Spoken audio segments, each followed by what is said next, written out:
Good morning, everyone. No, Graham hasn't put on weight, it's me, Phil. So I'm going to be talking today and tomorrow morning. Today, I thought I would pick up on racism in politics, and I've got a bit of a gallery of rogues behind me, just from the Conservative Party in the last week. And I want to discuss, first of all, how things like this can happen. To what extent is it the party's fault? And with in mind, I'll say from the start, of course, racism is not isolated to the Conservative Party, but they don't half have a lot of it. So I'm just going to go through who I've got behind me. So I've got a young lady there who is a member of the Young Conservatives, and she has not successfully become a Conservative politician. She has stood. Obviously, she's got ambitions to become an elected member for the Conservative Party, and she has just recently posted on social media that everyone in Wales has a low IQ. She says she's had to go to Wales for whatever reason, work or something, I can't remember, and as she can't find anyone to have a conversation that's on her intellectual level, she's therefore concluded that basically, I think what she means is she can't have a conversation with anyone who shares her extreme right-wing views. And she has concluded that everyone in Wales is a bit thick. Then we've got the next gentleman along. This is a candidate for the local elections next month, Andrew McBride, a Conservative council candidate, who, as soon as he was named the candidate, it transpired that he's got his links with Britain First. In fact, he was the deputy leader of Britain First. Now, for those who don't know, Britain First is quite a racist group. I'll tell you how racist it is. You may have heard about the pub where they were having the Gollywog dolls hanging and saying, oh, this is how they used to do it in Mississippi. So, you know, clearly trying to let their views be known. And the fellow was pictured in a Britain First shirt. and his wife said that she didn't think he was a member of Britain First. So this is an incredibly racist couple, but they are aware that Britain First is a bit too extreme to admit to having links with. So that's how racist that group is. Now, so this fella has links to that group. He's on record as saying he doesn't think the BNP is a racist organization. And you would think to yourself, well, that's that now, isn't it? So the Conservatives have got to drop him. Well, they can't. And this is one of the dangers of not paying careful attention to who you have as your candidate. He is now the Conservative candidate for a council seat next month, even though it's weeks away. There's nothing the Conservative Party can do about it. It's too late to change. So they can suspend him from the party, which I think they've done. They can try and disavow themselves. Obviously, the Conservative activists are probably not going to go out and campaign for him. But he is their candidate. And then, of course, we've got the fella on the other end, which people are probably more likely to recognize. He's the guy who was revealed. And this is not just a candidate. This is an actual Conservative councillor. He's also a magistrate as well, but we can't blame the Conservatives for that.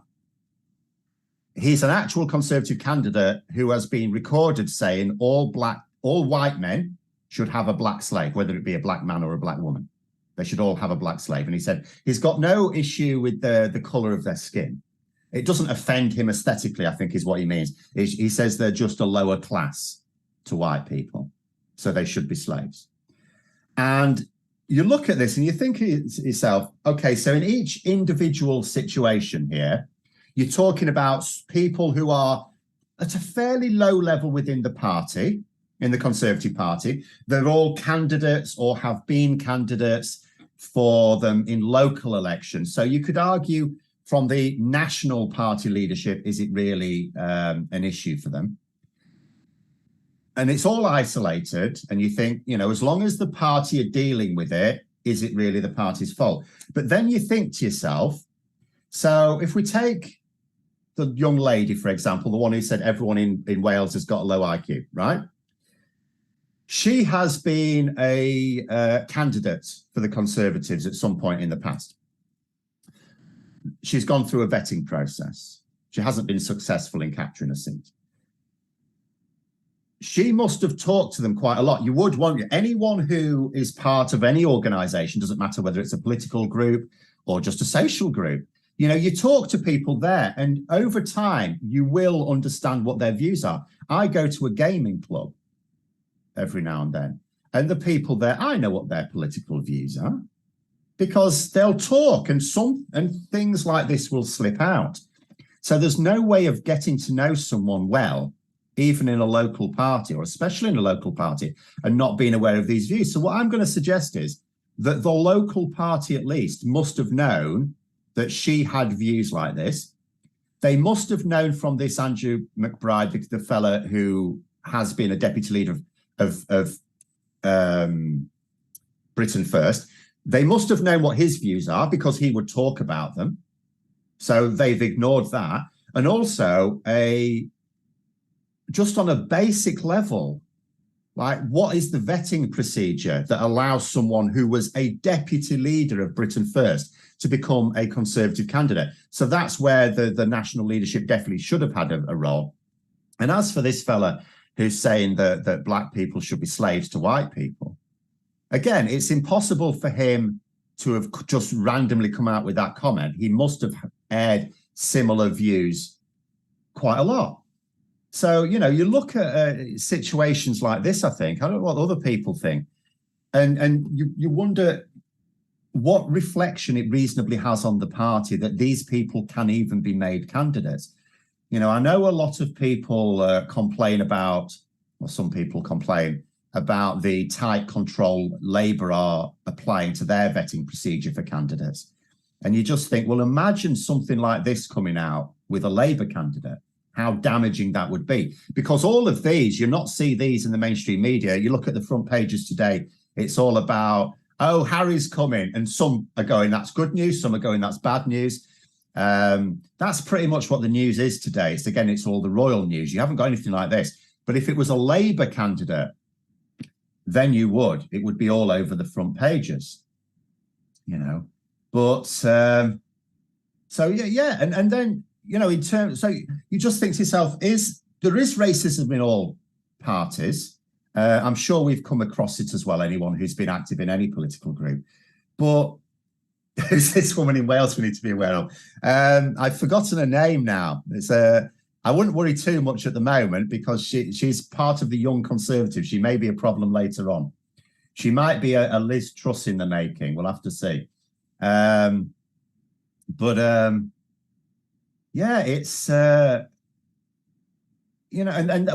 we've got recently. I don't know whether anyone's heard Sayeeda Warsi, so Baroness Warsi, as you may otherwise see her called, who used to be a senior member of the Conservative Party. She is a Conservative member of the House of Lords, but she used to be quite senior within the party.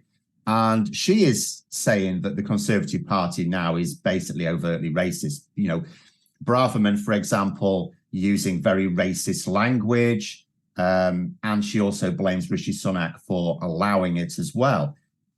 And, when people have sort of said in the past that the Conservative Party have basically become the BNP, if you compare the BNP, the British National Party, and what their policies were 40 years ago, and you look at the Conservative Party's rhetoric, at least now, as well as some of their policies, you just say that there's not a lot of difference. So should we be surprised that the Conservatives are also ending up with candidates who have either been members of or supporters of groups like the BNP or Britain First and so on? But anyway,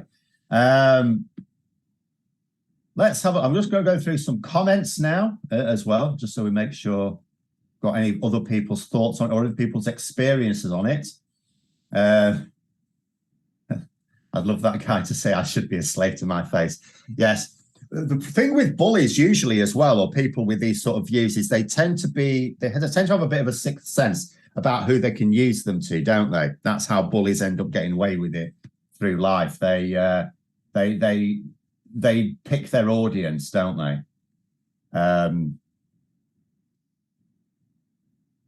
I wish you could watch James on LBC, not just listen all the small bits on YouTube. Well, I mean, nature of a radio program, isn't it? Although he's got a bit of a poker face, I always find, James O'Brien. I'm not sure you get much from the reactions anyway. Although his face is usually, you normally call it resting bitch face. It's normally a look of abject horror at what's happening to his country, I think. What about Drax? So this is an MP, Richard Drax, where his family wrote the book on slave owning, and Drax is an MP. He is indeed. And more to the point, so his family, of course, earned their money from slavery, but any old moneyed family in this country will have done at some point. The issue with Drax is he makes no apology for it or moves. People may know recently, for example, on the slavery front, the Guardian, the owners of the Guardian have been examining their own past and are going to be funding educational programs, reparations, things like that. Even the King has basically said that he's going to be examining his own family's past. I mean, obviously, King Charles goes right back down both lines. He goes right back to Robert the Bruce and right back to Alfred the Great. So inevitably, there's a lot of slavery links with the royal family as well. Whereas someone like Drax makes no apology for it. Hang on, let's comment here. It says, I will say double morality racist. No, Phil? I'm not sure what that's. May have to expand on that comment, please, David. Remember how Farage wanted to allow ex-NF members to stand for UKIP in the 97 election? Are the Tories following suit? So what is clearly happening here is the Conservatives are not properly vetting candidates. Because the thing is, this Andrew McBride, I haven't actually checked where exactly he's supposed to be from. It may well be that he's standing as the Conservative candidate in a seat they have no chance of winning. And there is an extent to which you apply a lighter touch to candidates in no chance of winning seats. The party structure, the party infrastructure wants to make sure you get the good candidates for the seats you can win. They tend to bother less with either guaranteed to win seats because it's like, you put the right colour rosette on a baboon and it will win the election, or the no hope seats. At the same time, it can still be embarrassing for the party. Even so, this Andrew McBride, for all I know, he might be standing somewhere where the Tories have got no chance of winning. I haven't checked. But at the same time, you've got to consider that it's come out, it's in the news, it's come out, and you think, why didn't the Conservatives apply a vetting process? That includes checking social media history. How can they not, with even the lightest vetting procedure, not have realised that this man was a prominent member of a racist, fascist organisation? So the Conservatives are they're clearly embarrassed when these things come out, but they're not so embarrassed that they think we should take more care to make sure that we get the right candidates. Or you conclude that they think the right candidates can include racists and xenophobes. I should be on LBC too. That would mean having to go to London, I suppose. I can do it every now and then. I did do it for the NRM march last year, didn't I? But it's very noisy in London, I find, particularly the underground. Drax, an MP or Bond villain. He sort of looks like he could be either, couldn't he? In fact, you could have some really cool Bond villains in Parliament, I think. So Richard Drax could look the part. Desmond Swain definitely looks the part. Michael Fabricant, he looks a bit like a Bond villain at times. I think he'd suit an eye patch. I think if Michael Fabricant put an eye patch on, he'd make quite a good Bond villain.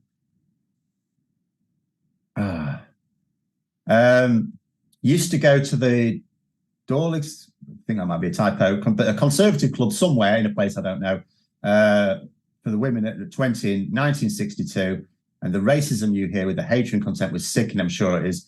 In Labour, it was almost always anti-racist. I mean, I would imagine that attitudes have changed in a lot of places since 1962. And I'm not going to say that you do not get racism in Labour or in any other party, you do. But just the extent to which it must be accepted, because as I say, these people up here must all have expressed very racist views in amongst the people who said they should be their local candidate. All of these people have been welcomed as and gone, to become a candidate for a party, even for a local election, because it's still important on a local level. There is a process, there's an interview process. They probably want to have known you. They probably want you to have been active in the group for a little bit. And,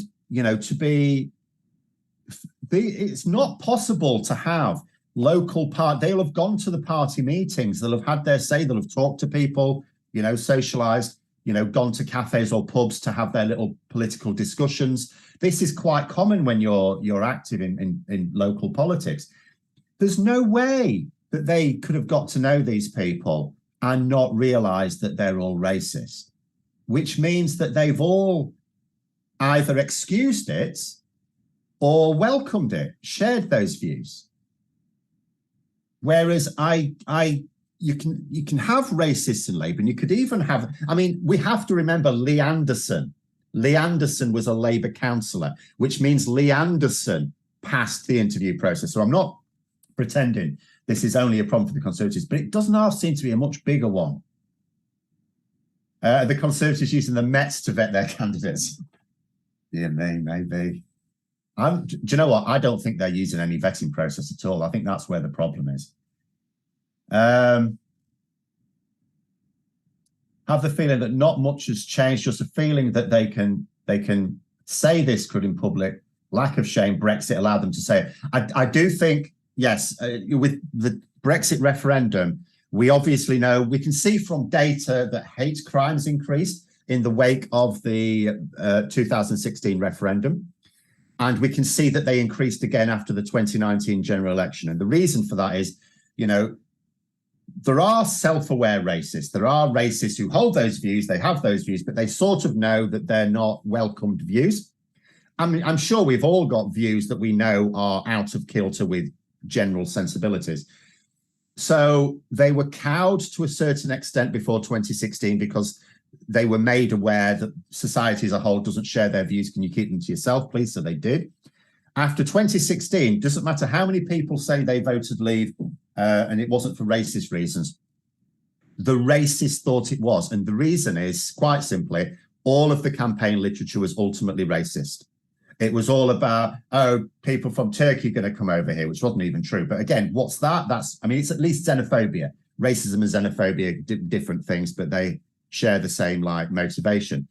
It was all about, immigrants coming over. It was all about immigration, everything. And it doesn't matter whether you're talking about the Leave.eu group or the Vote Leave group. All of the campaigns were basically anti-immigration campaigns for Brexit, all of them. And inevitably, that meant that the racists felt when they saw the results and the majority voted to Leave, that they thought that actually their views were more mainstream than they were and hate crimes go up, which inevitably will have meant that like more explicitly stated racist views will have gone up as well. Mayor, I am a Romanian background. I will become a Labour member soon. That's because of me, it's clear no one party can lead us better than Labour. Well, that's my view as well.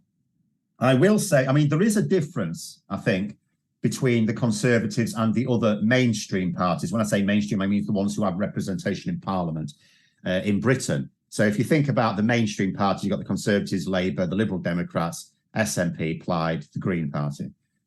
And the Conservatives, I think, are alone amongst that group. The SNP, Plaid, Liberal Democrats, Greens, Labour, all want to govern for people. They all want to govern for the public. They all have ideas about what's best for the country and what's best for people. We just disagree about what those things are. But the Conservatives don't. The Conservatives don't want to govern for people. They want to govern for the 1%, as we often call it, although in reality it's much smaller than even 1%. Even if you're in the top 1% of earners, you're not guaranteed to benefit under a Conservative government. So I don't actually know how small the percentile has to be, but they don't want to govern for people. They don't want to do what's best for the country. So they are a very, very different beast. And I think they're even a different beast to how they were 30 years ago, because, it was, you'd occasionally get the odd person who was clearly racist in the Conservative Party, even in Parliament. But just the sheer rates, the fact that they're defending it, you have Suella Braverman, the Home Secretary, defending clearly racist behavior, because it doesn't actually matter if you think a gollywog doll is racist or not. It's clearly racist. At the same time, I say it's clearly racist, but the latest YouGov polling shows that although there's a massive increase in the number of people these days who think they're racist, there's a hell of a lot who don't. I can't understand that. But anyway, the fact that they posted on Facebook, they have them hanging from the ceiling, and the guy who did it said, this is how they used to hang them in Mississippi. There's no way of saying that's not racist. No way at all. And yet Braverman defends them. And although you would have racists in the Conservative Party before, and you have done ever since it began, to have such a senior member of the party publicly defend racism is new, relatively new anyway, the last few years. Let's catch up some more comments.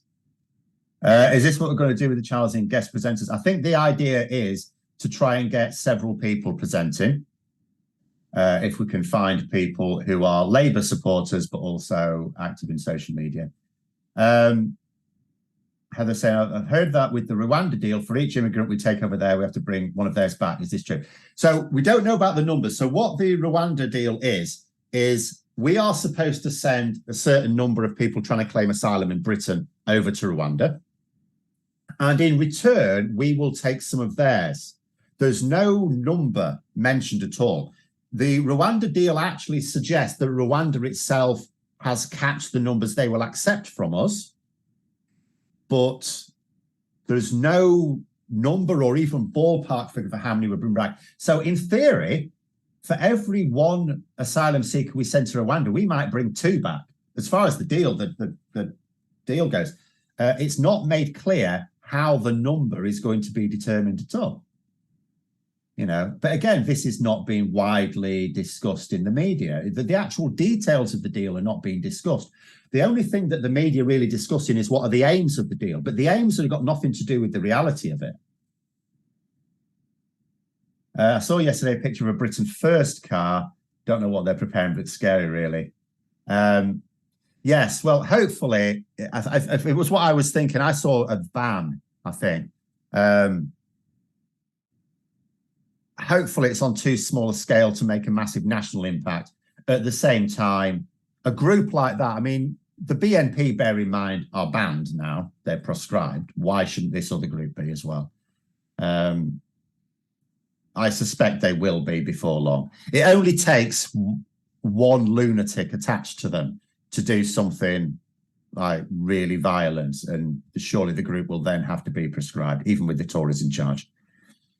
But frankly, the Tories look more and more like a macho club for Bond villains, with more and more strange and eccentric individuals.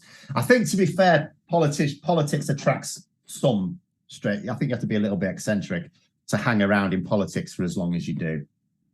I'll be honest, I don't mind a bit of eccentricity. In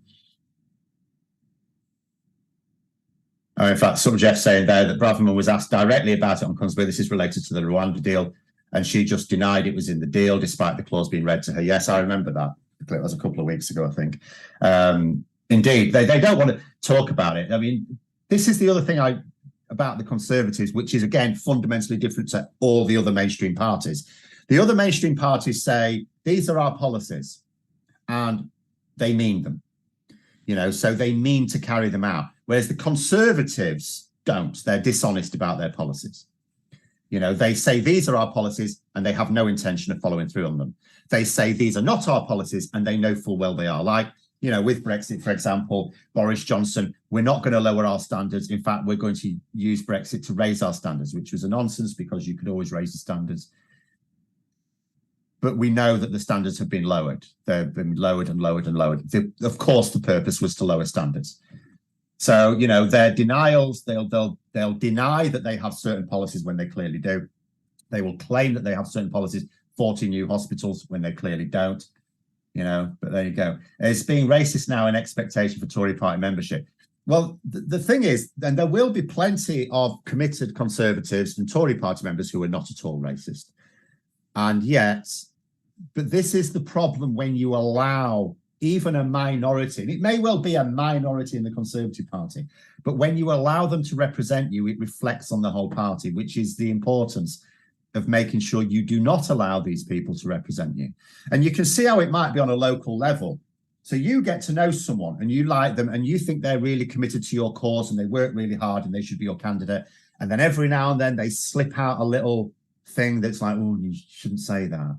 That's not right. And you excuse it because you think that overall they're decent. They've got their hearts in the right place. They've just got, you know, they've just got some funny ideas, a bit like your old racist grandpa. It's like, oh, but otherwise, you know, you don't want to judge them too harshly because you know them. You've got to know them. You've got to like them in other respects.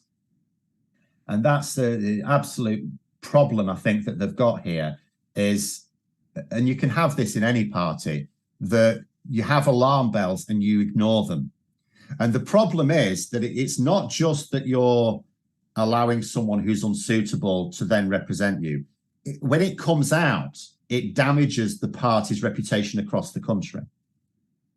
You know, these, as I say, these characters up here, they're not going to do that much damage to the Conservatives' reputation because they're not going to be widely reported. But if these three people were all in the Labour Party and they'd all been Labour candidates, there would be, the media would be all over it, all over it. The racist underbelly of Labour would be all over the front pages of the national news. I was confused this morning when I saw Braverman was being prevented from running the Grand National. Oh dear. Britain's first leader have already been in prison. Surely that's enough to get them banned. Well, you would have thought so.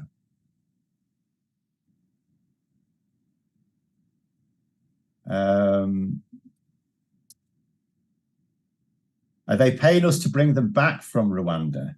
No, we're the ones paying.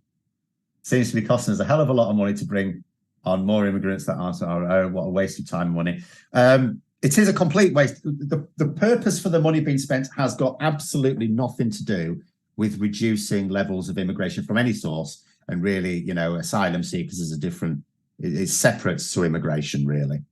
Immigration we think of as either people coming to live in the country or live and work in the country. Asylum is a separate issue, even though it sort of ends up being the same thing, but it's for a different purpose. But the purpose for them spending all this money is to make an issue of asylum. Really all there is to it. I've been tracking on YouGov the how big an issue asylum is.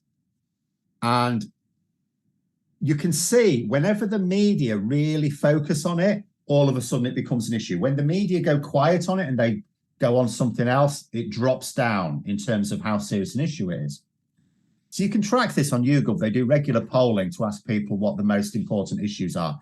And asylum and immigration are now considered the top issue for Conservative voters. So what's happened, and this is a trap for the Conservatives, because what's happened is the media have made it a massive issue for the sort of people who vote Conservative, right?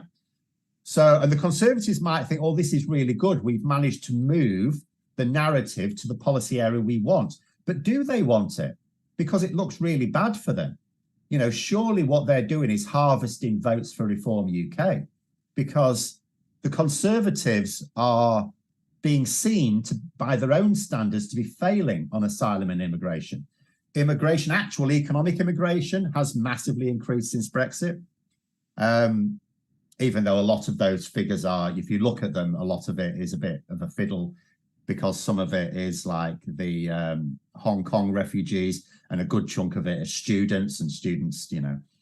But nonetheless, the figures show that it's massively increased. And then on the asylum front, the small boats didn't used to be an issue. It wasn't an issue. Didn't exist as an issue. Now it does, and now it's a worsening issue. And the thing is, Rishi Sunak has said, stop the boats. He hasn't said reduce the number of boats, stop the boats. So will come the election, will they have stopped them? No, because the only way to stop them is to build a processing centre in the north of France, so that anyone travelling across, you can say, no, our processing centre's in the north of France, you need to go there and send them back, that's fine. And then process them. But they don't want to do that. So they're not going to destroy it. But anyway, right, last few, because I've run out of time. I keep doing this. We'll go through the last few comments, and then we'll probably have to call it there. But that's it in terms of the asylum thing. It's a complete mess for the Conservatives, yet the media have made it a top issue. So they've got to do something, but they're not going to do anything.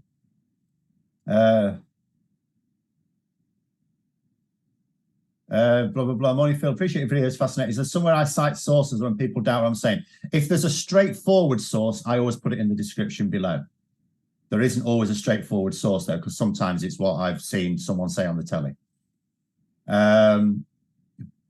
But for example, when I did the video recently on the fact that Rishi Sunak has basically wasted in 1 year 90 billion quid, if you think Liz Truss and Kwasi Kwarteng were bad, nothing to Rishi Sunak, I did put links to the source for that, the National Audit Office audit.